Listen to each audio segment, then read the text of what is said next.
Good evening friends, जय हिंद। मैं नेहा, आपकी होस्ट और आपकी दोस्त, स्वागत करती हूँ आपका उड़ान प्रोग्राम में। नारी है तो विश्व है। दोस्तों, मैंने आपको बहुत सी शख्सियतों से रूबरू कराया, लेकिन आज मैं आपको जिस मेहमान से मिलवाने वाली हूँ वो 15 साल की एक स्टूडेंट है, 10th स्टैंडर्ड में है, जिनका नाम है प्राप्ति चौधरी। मैं आपको बता दूं, प्राप्ति एक बहुत ही बेहतरीन मोटिवेशनल स्पीकर है और टेडेक्स पे भी वो अपनी कहानी बयां कर चुकी है। तो आइए जुड़ते हैं प्राप्ति से और जानते हैं उनकी कहानी उन्हीं की जुबानी। जी, अब इंट्रोडक्शन आपने तो पूरा दे ही दिया है। मेरा नाम प्राप्ति चौधरी है। मैं 10th स्टैंडर्ड में हूँ। मैं 15 इयर्स ओल्ड होने वाली हूँ जस्ट 1 अगस्त एंड एक मोटिवेशनल स्पीकर हूँ, एनवायरमेंटल एक्टिविस्ट हूँ और हाल ही में आपने जैसे बोला, I got the opportunity to speak on TEDx platform and मेरी रूट्स पंजाब से है and I am born up and brought up in Delhi. जी जी। तो शुरुआत करते हैं आपकी। जब आप छोटे थे तब से, जैसे कि आपने मुझे बताया कि, दोस्तों मैं आपको बताना चाहूंगी, प्राप्ति जब 3 साल की थी तो इनको एक ऐसे डिजीज से गुजरना पड़ा, ऐसी बीमारी से इनको गुजरना पड़ा जिसमें इनको काफी अस्थमा अटैक से भी गुजरना पड़ा। तो सबसे पहले हम शुरुआत करते हैं कि वो दौर प्राप्ति का कैसा रहा होगा, कैसे इनके पेरेंट्स ने हिम्मत जुटाई होगी अपनी बेटी को आज यहाँ तक पहुंचाने में।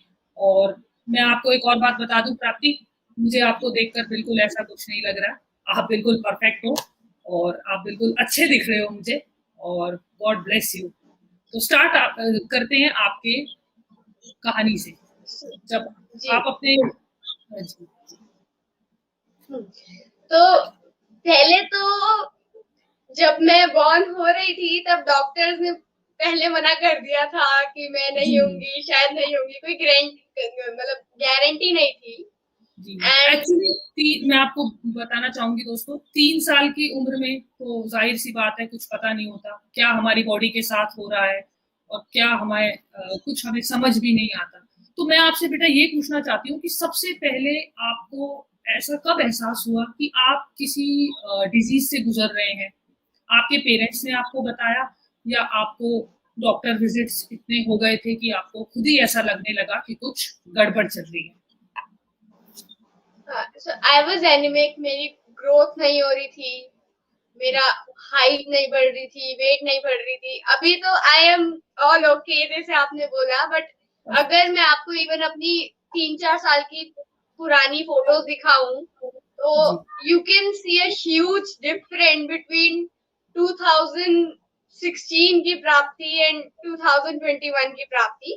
सो तब बहुत सारे डॉक्टर से कंसल्ट करा, बहुत सारी रिपोर्ट्स आई, लेकिन सब रिपोर्ट्स ओके थी, किसी में कुछ पता नहीं चल रहा था। तभी ठीक है। एक डॉक्टर ने रिकमेंड करा टीटीजी टेस्ट के लिए and then the report was positive and then we got to know the main reason behind that. मुझे ये डिजीज बचपन से थी लेकिन मुझे पता चला 9 साल की उम्र में। जी जी तो आपके पेरेंट्स ने आपको बताया, या डॉक्टर्स के थ्रू, आपको रिपोर्ट्स के थ्रू आपको पता चला? तो जी आपको वो, रिपोर्ट्स। तो आपके पेरेंट्स और आप एक दूसरे की हिम्मत कैसे जुटाते थे? मतलब जाहिर सी बात है, अगर कुछ बच्चे को हो जाए तो सबसे ज्यादा पेरेंट्स के दिलो दिमाग पे जोर पड़ता है कि हमारे बच्चे को ये दिक्कत हो गई है। अब उससे छुपाया भी जाए तो कैसे छुपाया जाए, और अगर नहीं भी छुपा पाए तो कैसे उसको हम जीवन जीने की उत्साह बढ़ाएंगे उसका। तो कैसे आप, मतलब कैसे हिम्मत जुटाते थे आप आपस में, आपके माता पिता और आप? ये छुपा तो सकते नहीं थे डिजीज, लेकिन जब उन्होंने मुझे बताया था, जब मैं 9 साल की थी, जब रिपोर्ट आई, ऑफ कोर्स एक 9 साल के बच्चे को नहीं पता था क्या होता है सीलियक, क्या होता है gluten free diet. And I think कि मोस्ट ऑफ द लोग जो अभी ये देख रहे हैं उनको भी नहीं पता होगा। तो पहले उनको मैं बता दूं कि इसमें आप व्हीट से बनी कोई भी चीज नहीं खा सकते। You go on a gluten free diet. इसमें जैसे पिज्जा, बर्गर, गोलगप्पे, टिक्की, भल्ले पापड़ी, छोले कुलचे, समोसे, तो मैंने अभी 6 साल से इन चीजों को हाथ भी नहीं लगाया। अच्छा। एंड मुझे मेरे पेरेंट्स की हिम्मत बढ़ाने की तो जरूरत नहीं पड़ती थी, लेकिन ऑफ कोर्स मैं कई टाइम डिमोटिवेट हो जाती थी कि मेरे साथ ही क्यों मैं बाकी बच्चों की तरह वो नहीं खा सकती। क्योंकि एक 9 साल के बच्चे को वो कल सब कुछ खा रहा है और आप एकदम से आके बोल दो ये सब कि नहीं कल खाना। से सिर्फ आप एक सात्विक डाइट लोगे, एक साधु संत वाली डाइट लोगे, बेसिकली सिर्फ चावल और दालें, है ना। तब मुझे, ऐसा। लेकिन मैं आपको हाँ। रिएक्शन बताऊं तब का, तो I was happy that day. मैं खुश थी। मैं खुश क्यों थी? क्योंकि एवरी 9 ईयर ओल्ड जो उस समय सोच सकता है वो था कि मुझे कल से रोटी नहीं खानी पड़ेगी, कल से मुझे चपाती नहीं खानी पड़ेगी। And I was happy. But धीरे धीरे मुझे पता चला कि रोटी कि क्यों नहीं खानी। रियलिटी और एक्सपेक्टेशन में फर्क। जी। तो जाहिर सी। पेरेंट्स मेरा उत्साह पेरेंट्स मेरा उत्साह बढ़ाते थे। वो बोलते थे कि अगर जो परमपिता परमेश्वर है वो आपसे कोई एक चीज लेता है, वो आपको कोई प्रॉब्लम देता है, तो वो उससे बड़ा आपको रिजल्ट देता है, उससे बड़ा आपको फ्रूट देता है। अगर एग्जाम्पल के तौर पे समझे तो अगर आपकी 10,000 की जॉब है तो आपका इंटरव्यू कैसा होता है? ठीक होता है। अगर आपकी 50,000 की जॉब है तो आपका इंटरव्यू कैसा होता है? अच्छा होता है। लेकिन हाँ, लेकिन अगर आपकी 1 लाख की जॉब है तो पिछली 50,000 वाली से तो बहुत अच्छा होता है। वैसे ही जितनी आपको प्रॉब्लम, जितनी आपको स्ट्रगल फेस करनी पड़ेगी, उतना ही बड़ा आपको बाद में रिजल्ट मिलेगा। मेरे पेरेंट्स ये कहते थे, जिससे मैं वापस उत्साहित हो जाती थी और फिर अपनी नॉर्मल लाइफ जीने लगती थी। जी। क्या बात है। जैसे कि अभी आपने मुझे बताया कि पिज्जा पास्ता आप बिल्कुल नहीं खा सकते, अब भी नहीं खा सकते पिज्जा पास्ता नहीं। बर्गर। तो आप अपने आप को सेल्फ कंट्रोल कैसे करते हो? मतलब अगर आपके सामने, जाहिर सी बात है, पिज्जा पास्ता खाने का किसका मन नहीं करता, सबका मन करता है। तो आप कैसे कंट्रोल करते हो? और भी बच्चे आपके साथ, आपके कजन्स आते होंगे, वो ऑर्डर करते होंगे, तो आपके अंदर वो सेल्फ कंट्रोलनेस कैसे आती है कि मैं, मुझे ये नहीं खाना, मैं नहीं खा सकती? और अगर आपको, आपके दिमाग में ऑलरेडी ये है कि अगर मैंने ये खाया तो इससे मुझे मुझे ही इफेक्ट होगा, तो ये वाली हिम्मत मुझे नहीं लगता, मैंने जितने बच्चों को देखा है, कोई जुटा पाता है।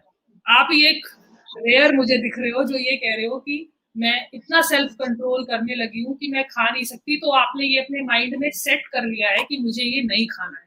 पर कभी कभी क्रेविंग तो होती होगी।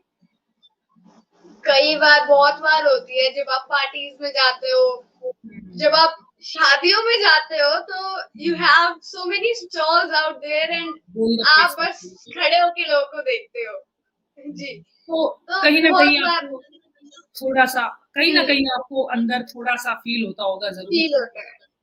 होता है। जी। तो तब ना सेल्फ कंट्रोल करना बड़ा मुश्किल हो जाता है, अपने आप को रोकना। कि अब तो फिर अंदर से पहले मेरे आंसू निकल जाते थे। कई बार मैं रोई हूँ, कई बर्थडे पार्टीज में रोई हूँ, कई पार्टीज में रोई हूँ, बट अब मुझे फील नहीं होता है। और एक मैं आपको किस्सा सुनाऊं, अगर रीसेंट मेरी story. I was in Mumbai और मैंने बहुत दिनों से अपने पेरेंट्स को बोल के रखा था कि मुंबई में जो सबसे फेमस चीज है वो है वड़ा पाव, जो हम सबने सुनी है कि मुंबई का वड़ा पाव, मुंबई बड़ा का वड़ा पाव। पाव। हाँ। एंड आई वाज लाइक कि मुझे ये खाना है तो खाना है। और ये भी जनवरी की बात ही है। पहले मेरे पेरेंट्स ने बोला कि ऐसे थोड़ी करोगे, नहीं नहीं। लेकिन फिर मैंने बहुत जिद करी और वो मान गए। बहुत, मतलब जब वो दिन आया, हम जू में थे, 2-3 लोगों से पूछा कि यहाँ पे सबसे फेमस, सबसे अच्छी वड़ा पाव की शॉप कौन सी है। हाँ, हम वहां गए। मेरे हाथ में वड़ा पाव आया, लेकिन पता है क्या, मैं वो वड़ा पाव खा ही नहीं पाई। मैं अपने आप को वो धोखा नहीं दे पाई कि इसको खा नहीं। के मुझे पता है क्या नुकसान होंगे मेरे अंदर। तो मैंने वो वड़ा पाव फिर रख अपनी मम्मी को दे दिया। मैं वो खा ही नहीं पाई, जब मैंने इतने दिनों से सेट करके रखा था कि खाना है। बट मैं लेकिन नहीं जब वो दे पाई सामने अपने आया, आप को। अपने आप को आप धोखा नहीं दे पाए कि जब आपके सामने आए खाने की चीज तो आपने सोचा मैं अपने आप से चीट नहीं कर सकती। शायद जी। इसीलिए आप स्पेशल हो जाते हैं। आपका कॉन्फिडेंस, जिस तरीके से आप मुझसे बात कर रहे हो, आपका कॉन्फिडेंस और आपकी बॉडी लैंग्वेज, आपका जज्बा देख के ना मैं आपको सच में दिल से सैल्यूट करती हूँ और आपको इतनी दुआ देती हूँ मैं दिल से कि आप अपनी लाइफ में जरूर कामयाब होगे और ऐसा कामयाब होगे कि सबके लिए एक मिसाल बन जाओगे। आज मैं आपके लिए दिल से कह रही हूँ। Thank you so much. That's very sweet of you. Thank you so much. तो अब मैं आपसे ये जरूर पूछना चाहूंगी, क्योंकि मुझे ये तो यकीन हो गया कि टेक्स पे आपको बोलने का मौका मिला, अच्छे अच्छे लोगों की हवा टाइट हो जाती है कि क्या बोलेंगे, कैसे बोलेंगे, बड़ी बड़ी शख्सियत रह जाती है। कईयों को स्टेज फोबिया होता है कि कैसे हम अपनी कहानी बयां करेंगे, कैसे शुरुआत करेंगे, लेकिन आपको देख के मुझे बिल्कुल नहीं लग रहा कि आपने 1-2 मिनट भी लिया होगा। आप बस वहां गए होगे और आपने शुरू कर दी होगी अपनी कहानी। आपके अंदर मुझे इतना कॉन्फिडेंस, इतना बिल्कुल दिल से आपकी मैं दुआ देती हूँ कि आप बहुत ही शानदार स्टूडेंट मेरे सामने आज Prapti Chaudhary. God bless you.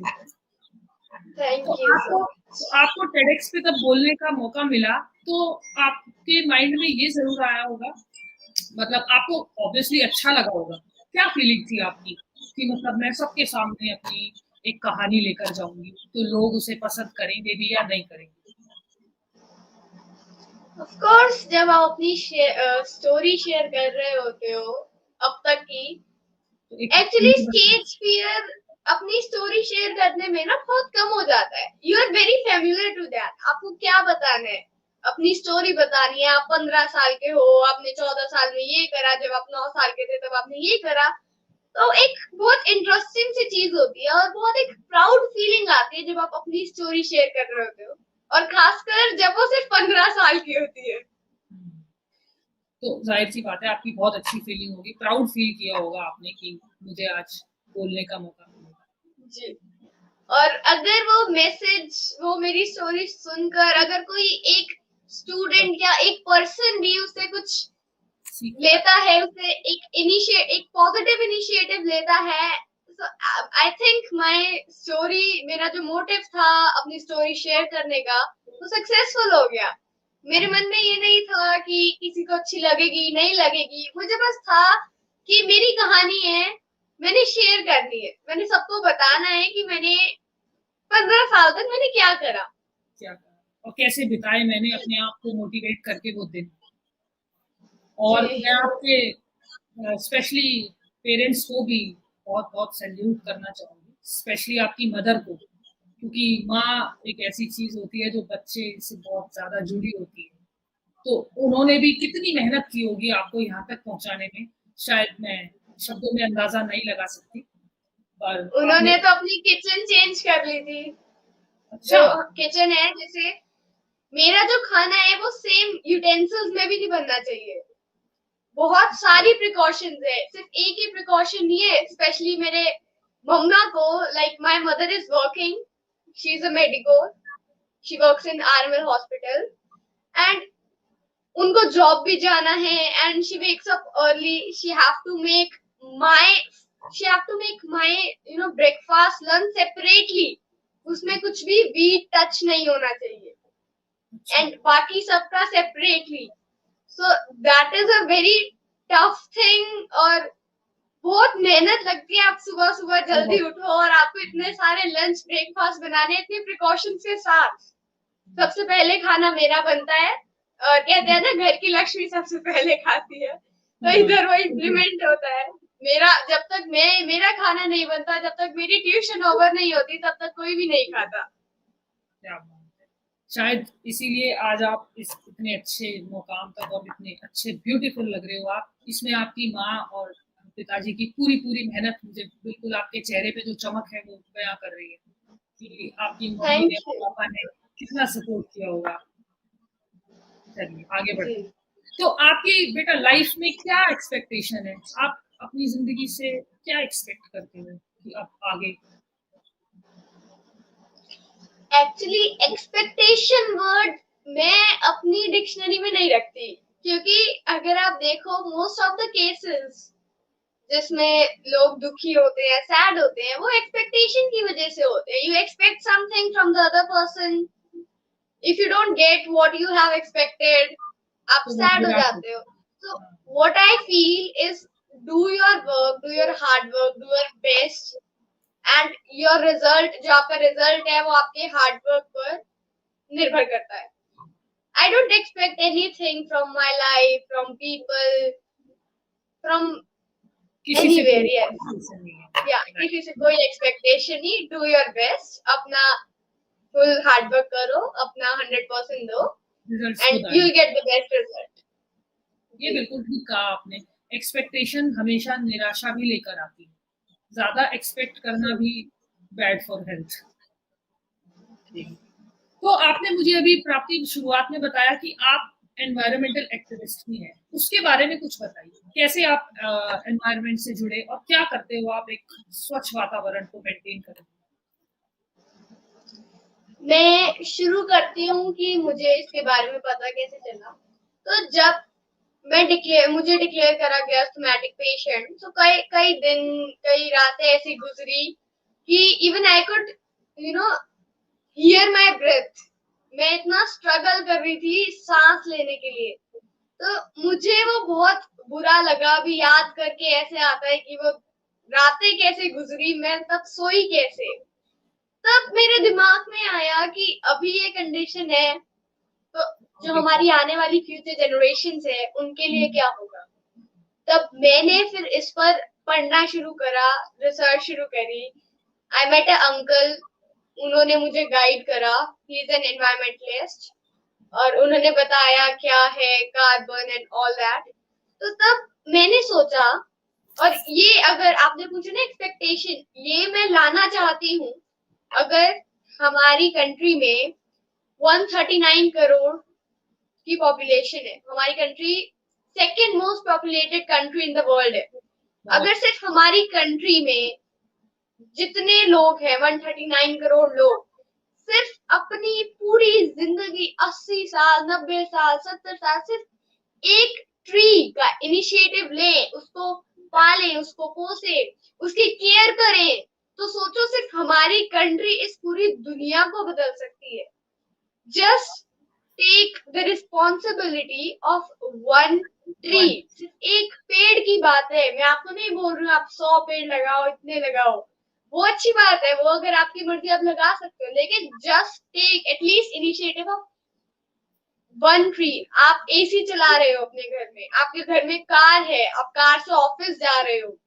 मैं मानती हूँ कि जो एनवायरमेंटल एक्टिविस्ट है ना, हम क्या करते हैं, जैसे पुलिस है, पुलिस का काम है चोर पकड़ना, और कोई चोर नहीं पकड़ेगा। डॉक्टर है, डॉक्टर का काम है पेशेंट्स को देखना। तो ऐसे ही हमने कि अपनी जो सोशल उसमें है एक नाम बना दिया एनवायरमेंटल एक्टिविस्ट, तो सिर्फ यही पर्यावरण को उसकी देखभाल करेगा। हम क्यों नहीं करेंगे? हम अपने घर में एसी चला रहे हैं, हम इतनी अपनी अर्थ को इतना कुछ नेगेटिव दे रहे हैं, इतना कुछ इम्पैक्ट कर रहे हैं, हम अपनी अर्थ के लिए पॉजिटिव क्या कर रहे हैं?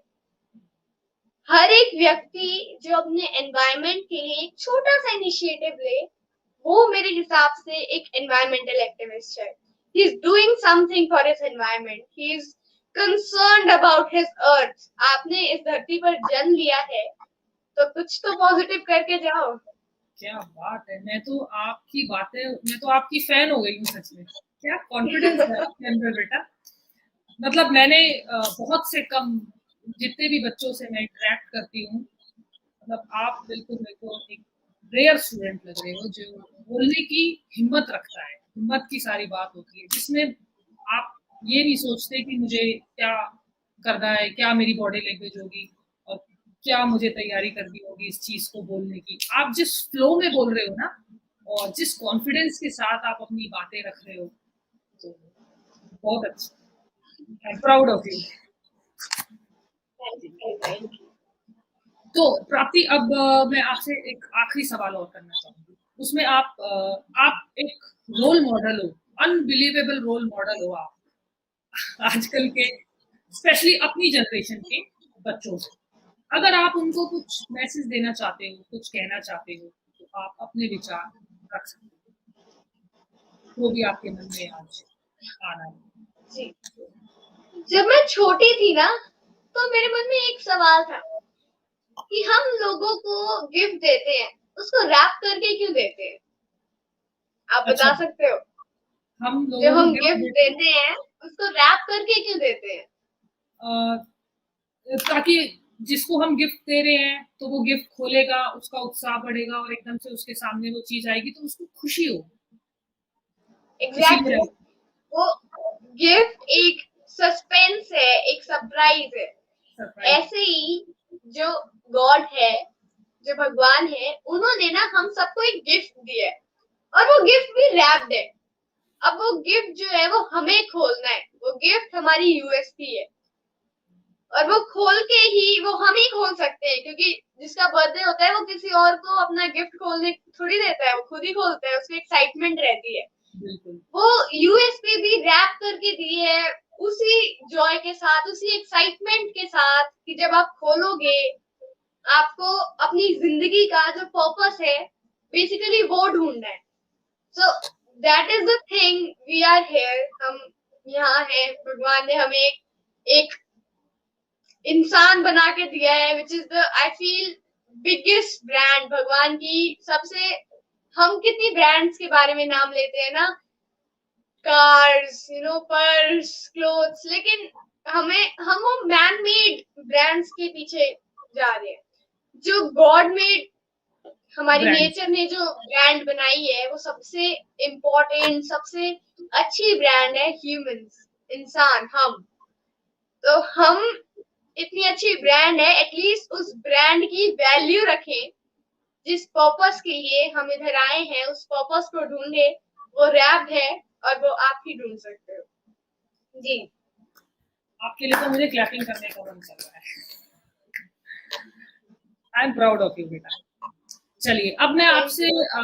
विदा लेना चाहूंगी और जाते जाते मैं आपको इनवाइट करना चाहूंगी। हमारी यूनिवर्सिटी है राजस्थान में, हनुमानगढ़ में, श्री खुशहाल दास विश्वविद्यालय। मैं जरूर चाहूंगी, और अब तो मेरी आपसे इतनी अच्छी दोस्ती हो गई है, कि आप वहां आओ और एक बच्चों में उत्साह बढ़ाओ अपनी कहानी के थ्रू। और आजकल की जो जनरेशन के जो आपके एज एज ग्रुप के बच्चे हैं उन्हें उत्साहित करो। मैं आपको इनवाइट करती हूँ, जब भी आपके पास समय हो और ये कोरोना से जब हम फ्री हो जाएंगे तो आप जरूर आइएगा और हम सब मिलके आपको सुनना पसंद करेंगे। जी जरूर, जरूर। और मेरी तरफ से अपने माता पिता को प्रणाम करिएगा और मैं जरूर उनसे बात करूंगी। अब मैं आपसे विदा लेती हूँ। अभी जाते जाते अगर आपको कुछ कहना है और कुछ बताना है तो आप कह सकते हो। मुझे लग रहा है आपके दिमाग में एक बात आ मैंने रही है। नहीं, मैंने जो मैसेज था वो दे दिया। Just take initiative to plant one tree and आप इस पूरी दुनिया को चेंज कर सकते हो, आने वाली फ्यूचर जनरेशंस को एक मैसेज दे सकते हो। और एक कुछ लाइनें थी मैंने लिखी थी, मैं भूल गई, शायद बोलना, आप बोल देती हूँ। No, I want to try to inspire the human to push for a change, to push forward, because we can make it happen now. We are the people. We need to come together for a change and make it happen. Because every time we have come together for a change, we have made it happen. And we must not waste another day without at least trying to give our future generation a better change. We must decide to make this place a better place. And मैं आपको एक question के साथ छोड़ना चाहूंगी. What do you decide?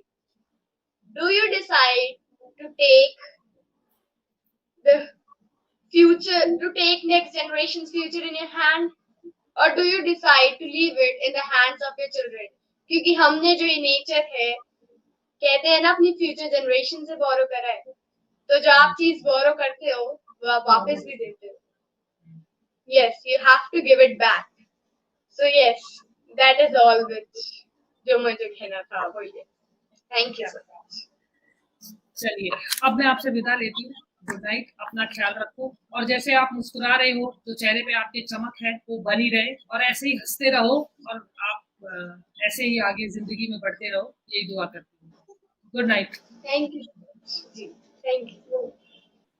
जी दोस्तों, तो बहुत अच्छा लगा मुझे प्राप्ति को सुनकर, प्राप्ति की कहानी को सुनकर बिल्कुल भी उनके चेहरे पे एक शिकन नहीं देखी मैंने, और बिल्कुल भी मुझे ऐसा एहसास नहीं हुआ कि ये 15 साल की बच्ची किसी ऐसे डिज़ीज़ से गुज़र रही है कि वो बोल ना पाए या अपने विचार बयाँ ना कर पाए आज। तो मैं दुआ करती हूँ, और आप सब भी जब इस वीडियो को देखेंगे, सुनेंगे, तो सब दुआ करिएगा कि प्राप्ति ज़रूर हमारे लिए एक मिसाल बने और अपनी ज़िंदगी में आगे बढ़े। दोस्तों, मैं प्राप्ति के पेज के बारे में आपको बताना चाहूँगी। अगर आप उनकी बहुत ही बेहतरीन मोटिवेशनल स्पीकर हैं वो, और यूट्यूब पे अपनी काफ़ी मोटिवेटिंग वीडियोज़ अपलोड करती हैं। तो प्राप्ति चौधरी करके नाम से उनका पेज है। आप वहाँ पे जा सकते हैं, उनकी वीडियो सुन सकते हैं और उनसे जुड़ सकते हैं। तो मैं भी अब आपसे अलविदा लेना चाहूँगी। गुड नाइट, जय हिंद, अपना ख़्याल रखिए और हमेशा मुस्कुराते रहिए। Good night.